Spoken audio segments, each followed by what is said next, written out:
let me tell you something. Recently, I was walking down the street. I see this couple.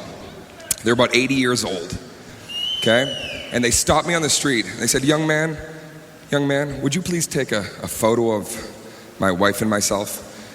And I could just see that their connection that they had. It was unlike anything that I'd ever seen before. And honestly, it was something that I wanted in my life. And I said, I would love to take your photo. And I took the camera. Edward was the man's name. I got to know them a little. Edward and Phyllis.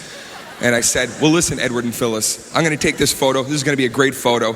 And it was in celebration on this day, 55 years that they'd been together. 55.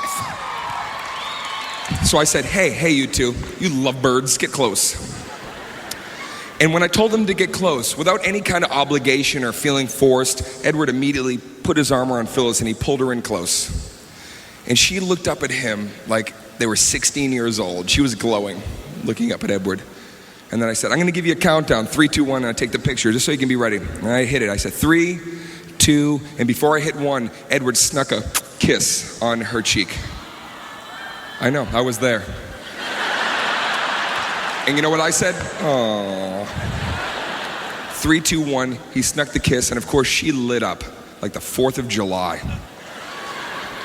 And it was wonderful. And so Edward came over to get the camera, and I was just inspired because I'd never seen a love like that. And I said, Edward, come here for a moment.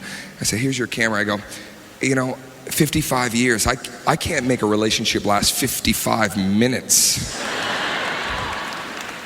And I go, what is the key? Can you give me a little gem? Can you give me a little hint?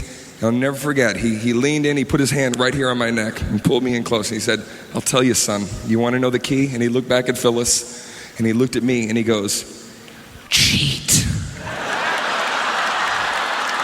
You gotta fucking cheat.